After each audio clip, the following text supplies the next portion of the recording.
নমস্কার বন্ধুরা, ওবিটি একাডেমিতে আপনাদের সবাইকে সুস্বাগতম। আমি সত্যজিৎ সর্দার, এনএসসি সার্টিফাইড টেকনিক্যাল অ্যানালিস্ট। আজকে আমরা এই বিষয়ের উপর কথা বলবো, আগামী 5 বছরে 5টা সেক্টর যা বদলে দিতে পারে আপনার পোর্টফোলিওকে। এই ব্যাপারে আজকের এই টোটাল ভিডিওটা হতে চলেছে। চলুন ভিডিওটা শুরু করি। তার আগে বলি, যারা এখনো পর্যন্ত আমাদের এই ইউটিউব চ্যানেলটিকে সাবস্ক্রাইব করেননি তারা সাবস্ক্রাইব করে নিন, এবং সাবস্ক্রাইব করার পরে বেল আইকনটিকে অবশ্যই অন করবেন এই ধরনের ভিডিওকে দেখার জন্য। তো চলুন ভিডিওটা শুরু করি। প্রথমে আমরা দেখব এই ভিডিওতে আমরা কি কি শিখবো। দেখুন, এখানে আমরা 5টা সেক্টরকে নিয়ে কথা বলবো, যে সেক্টরটা আগামী 5 বছরে ভারতের যে গ্রোথ স্টোরি, আগামী 5 বছর যে ভারত যদি গ্রোথ লেভেলে যায়, তো তার সব থেকে বড় চালিকা শক্তি হতে পারে এই 5টা সেক্টর। কারণ কি? কারণ এই সেক্টরের পিছনে গভর্নমেন্ট সাপোর্ট আছে, এই সেক্টরের মধ্যে ডোমেস্টিক ডিমান্ড আছে, প্রাইভেট ইনভেস্টমেন্ট আছে, লং টার্ম গ্রোথ অপরচুনিটি আছে। তাই চলুন আমরা স্টেপ বাই স্টেপ একে একে দেখার চেষ্টা করি, এবং দেখার চেষ্টা করি প্রত্যেকটা সেক্টর কেন বেশি বেশি ইম্পর্টেন্ট। প্রথমে আমরা দেখব শিপ বিল্ডিং সেক্টর।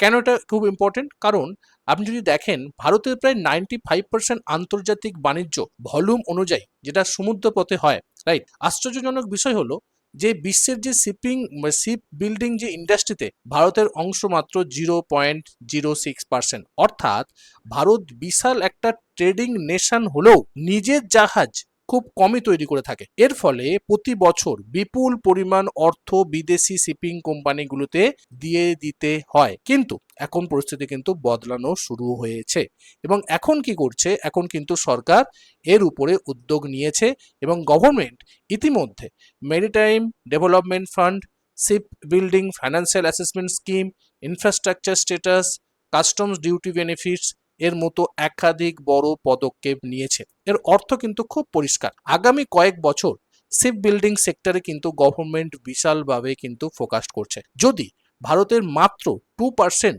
যদি এই গ্লোবাল মার্কেটে শেয়ার অর্জন করে, তাহলে কিন্তু এই ইন্ডাস্ট্রি, বিশেষ করে শিপ বিল্ডিং ইন্ডাস্ট্রি বা সেক্টর বহু গুণে কিন্তু বেড়ে যাবে, বহু গুণে কিন্তু বেড়ে যাবে, এবং স্ট্রং একটা গ্রোথ লেভেলে পৌঁছে যাবে। তো এই যে সেক্টর, শিপ বিল্ডিং সেক্টরটা কিন্তু আগামী 5 বছরের জন্য কিন্তু খুব ইম্পর্টেন্ট রোল প্লে করতে পারে ভারতের জন্য। ওকে, 2 নম্বর যদি আমরা দেখি, সেটা হচ্ছে ডিফেন্স সেক্টর। কেন ডিফেন্স সেক্টর? কারণ যদি আপনি বর্তমানে বিশ্বের যদি জিওপলিটিক্যালি টেনশনকে দেখেন, রাশিয়া ইউক্রেনের যুদ্ধ, মিডল ইস্টের যে ক্রাইসিস, ইরান এবং আমেরিকার যে যুদ্ধ, এবং ভারতের নিজস্ব নিরাপত্তা ব্যবস্থা, সব মিলিয়ে ডিফেন্স যে স্পেন্ডিং আগামী কয়েক বছরে যে আরো বাড়তে চলেছে, সেটা কিন্তু খুব সম্ভাবনা দেখা গেছে। ভারতের যে ডিফেন্স বাজেট গত 1 দশকে উল্লেখযোগ্যভাবে বৃদ্ধি পেয়েছে। যারা বাজেট নিয়ে অ্যানালাইসিস করে তারা ব্যাপারটা ভালো করে বুঝতে পারবে যে ভারতের ডিফেন্স বাজেট গত 1 দশকে উল্লেখযোগ্যভাবে বৃদ্ধি পেয়েছে। এর বাইরেও কিন্তু একটা জিনিস আছে, সেটা হচ্ছে আমাদের এই যে এর পাশাপাশি গভর্নমেন্ট কি করছে, সব থেকে বড় লক্ষ্য গভর্নমেন্টের যে ইম্পোর্ট সাবস্টিটিউশন, অর্থাৎ যে সমস্ত ডিফেন্স ইকুইপমেন্ট আগে বিদেশ থেকে আমদানি করা হতো, সেগুলো কিন্তু দেশে তৈরি করার উদ্যোগ নেওয়া হয়েছে। শুধু দেশীয় বাজারই নয়, ভারত এমন বিশ্বের বিভিন্ন দেশে, এখন ভারত বিশ্বের বিভিন্ন দেশে কিন্তু ডিফেন্স যে ইকুইপমেন্ট যে এক্সপোর্ট পর্যন্ত করছে। এর ফলে এই যে সেক্টরটা, বিশেষ করে ডিফেন্স সেক্টরটা কিন্তু অত্যন্ত ইতিবাচক সামনের কিছু বছরের জন্য। কারণ ডিফেন্স সেক্টর যদি স্ট্রং উপরের দিকে ওঠে, এবং সারা দেশ বা সারা বিশ্ব যে জিওপলিটিক্যাল টেনশনে অলরেডি অবস্থান করছে, তো তারা প্রত্যেকটা দেশ কিন্তু তার ডিফেন্সকে অনেকটা শক্তিশালী করবার চেষ্টা করছে। সেক্ষেত্রে শুধুমাত্র মানে আমরা ইম্পোর্ট করছি সেটা না, আমরা কিন্তু বিদেশ থেকে যে আমদানি করতাম সেটাও কিন্তু কমাচ্ছি, এবং আমাদের দেশীয় প্রযুক্তিতে দেশে তো তৈরি হচ্ছে, সঙ্গে সঙ্গে সেটাও কিন্তু আমরা বিদেশে এক্সপোর্ট করছি, যেটা এই সেক্টরকে অনেকটা এগিয়ে নিয়ে যেতে পারে।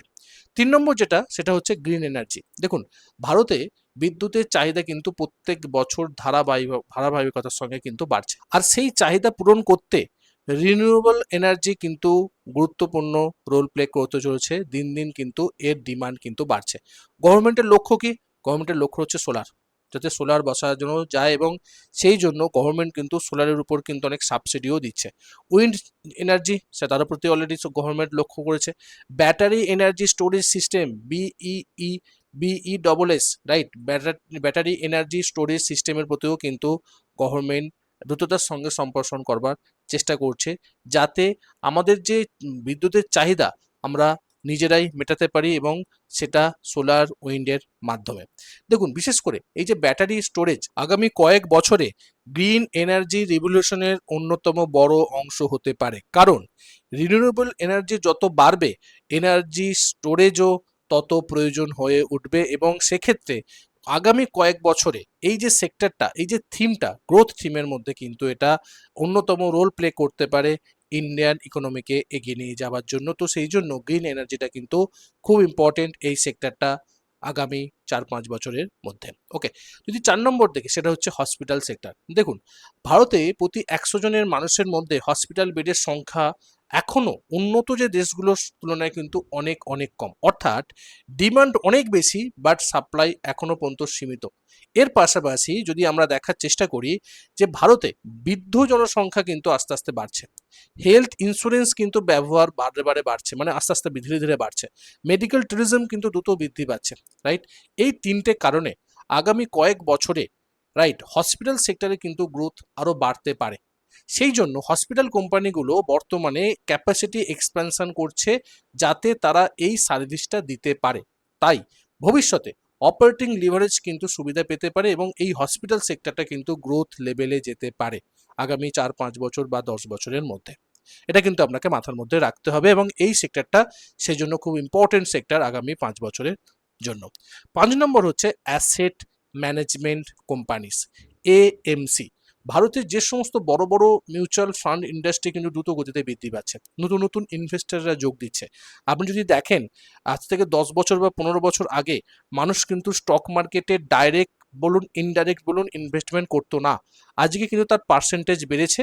তার কারণ বিভিন্ন মিউচুয়াল ফান্ডের মাধ্যমে মানুষ ইনডাইরেক্টলি স্টক মার্কেটে কিন্তু তারা ইনভেস্টমেন্ট করছে এবং এসআইপির সংখ্যা কিন্তু দ্রুততার সঙ্গে বাড়ছে এবং এর সঙ্গে সঙ্গে ফাইন্যান্সিয়াল অ্যাওয়ারনেসও কিন্তু বৃদ্ধি পাচ্ছে আমাদের এই ইউটিউবের দৌলতে, ইনস্টাগ্রাম, ফেসবুক এবং এই সোশ্যাল মিডিয়ার দৌলতে কিন্তু ফাইন্যান্সিয়াল অ্যাওয়ারনেস অনেক বৃদ্ধি পেয়েছে এবং তার জন্য মানুষ ডাইরেক্ট এবং ইনডাইরেক্ট স্টক মার্কেটে ইনভেস্টমেন্ট করছে। এর জন্য অ্যাসেট ম্যানেজমেন্ট কোম্পানিগুলো কিন্তু খুব ভালোভাবে গ্রো করবার বা ধারাবাহিকতার সঙ্গে উপরের দিকে উঠবার চেষ্টা করছে, গ্রোথ লেভেলে যাবার চেষ্টা করছে। এর সব থেকে বড় সুবিধা হচ্ছে এখানে কিন্তু অ্যাসেট লাইট বিজনেস, এখানে কিন্তু বড় ফ্যাক্টরি বা বড় হেভি ইনভেস্টমেন্টের প্রয়োজন হয় না, ফলে ক্যাশ ফ্লো কিন্তু ভালো থাকে।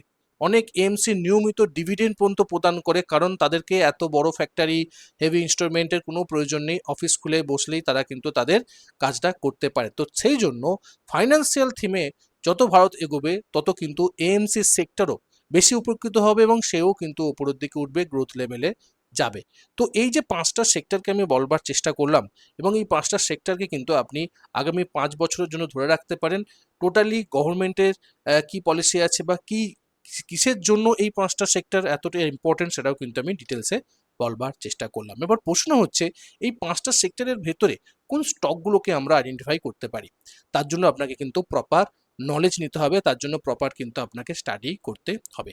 সেই জন্য আপনাদেরকে আমি আমাদের যে 1 বছরের কোর্স সেখানে আমি ইনভাইট করতে চাই।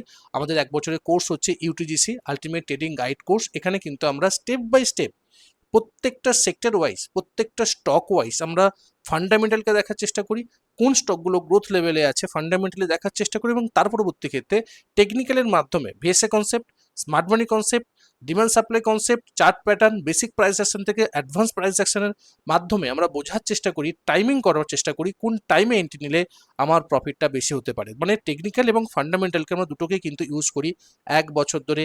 এটাই শেখানো হয় এই কোর্সের মাধ্যমে, সেটা রেকর্ডেড এবং লাইভ ভিডিওর মাধ্যমে।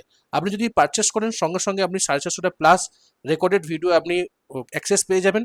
সঙ্গে প্রত্যেক সপ্তাহে 2টো করে লাইভ ভিডিও প্লাস আরও এক্সট্রা আমরা প্র্যাকটিস সেশন করি যাতে আপনারা এই স্কিলটাকে ডেভেলপ করতে পারেন। এর সঙ্গে আপনি risk management, trading psychology, growth level কিভাবে যেতে হয়, plus practical strategy, swing trading strategy, system কিভাবে আপনি সিস্টেমেটিক ট্রেডিংয়ের মাধ্যমে ওয়েলথ ক্রিয়েট করতে পারেন, সেগুলো কিন্তু স্টেপ বাই স্টেপ এই কোর্সের মধ্যে শেখানো হয়।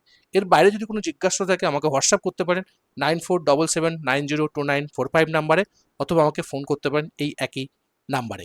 এছাড়া আমাদের আরও 2টো ছোটো ছোটো কোর্স আছে, সেটাও আমরা দেখতে পারেন। প্রথম কোর্স হচ্ছে টেকনিক্যাল অ্যানালিসিস সহজ পাঠ, অনেকেই দেখেছেন, অনেক এনরোলমেন্ট করেছেন, যার প্রাইস হচ্ছে 49। এখানে প্রায় 45টা ভিডিও পাবেন, 2টো সুইং ট্রেডিং স্ট্র্যাটেজি পাবেন, 9টা মডিউলে ভাগ করা আছে স্টেপ বাই স্টেপ। এর বাইরে আছে আমাদের the ultimate swing trading blue print, এটাও কিন্তু আপনারা দেখতে পারেন। এটা 1 বছরের ভ্যালিডিটি, যার প্রাইস হচ্ছে 499। এখানে 150টা ভিডিও আছে, 5টা পুল ব্যাক স্টোয়িং ট্রেডিং স্ট্র্যাটেজি আছে, স্টেপ বাই স্টেপ আলোচনা করা হয়েছে কেস স্টাডি নিয়ে, কোথায় এন্ট্রি করবেন, কেন এন্ট্রি করবেন, কেন এন্ট্রি করবেন না, বেসিক প্রাইস অ্যাকশন থেকে অ্যাডভান্স প্রাইস অ্যাকশন পর্যন্ত শেখানো হয়েছে।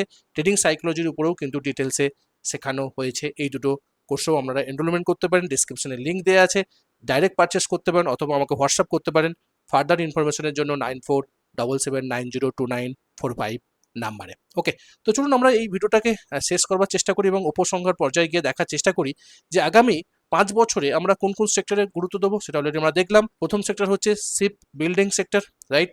2 নম্বর হচ্ছে ডিফেন্স, 3 নম্বর হচ্ছে গ্রিন এনার্জি, 4 নম্বর হচ্ছে হসপিটাল সেক্টর, আর 5 নম্বর হচ্ছে যে অ্যাসেট ম্যানেজমেন্ট কোম্পানি এএমসি। প্রত্যেকটা সেক্টরের পিছনে কিন্তু গভর্নমেন্ট সাপোর্ট আছে, স্ট্রং ডিমান্ড আছে, দীর্ঘমেয়াদী গ্রোথ ভিসিবিলিটি আছে, যে ভবিষ্যতে হতে পারে তার পিছনে কি কারণ, সেগুলোও কিন্তু আমরা ডিটেলসে আলোচনা করলাম।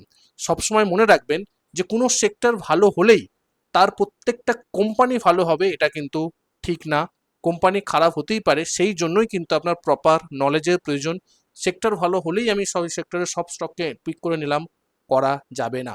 সেই সেক্টরে কোন স্টককে পিক করব তার জন্য কিন্তু আপনাকে প্রপার নলেজ নিতে হবে, প্রপার শিখতে হবে, তারপরেই কিন্তু আপনাকে ট্রেড করতে হবে। উইদাউট নলেজ ট্রেড করবেন না, তাতে লস হওয়ার সম্ভাবনা অনেকটা বাড়ে। ওকে, চলুন পরের ভিডিওতে দেখা হচ্ছে। ততক্ষণ সুস্থ থাকুন, ভালো থাকুন, নিজের রিস্কে বজায় রেখে ট্রেড করুন, নিজের ক্যাপিটালকে রক্ষা করুন। Bye bye.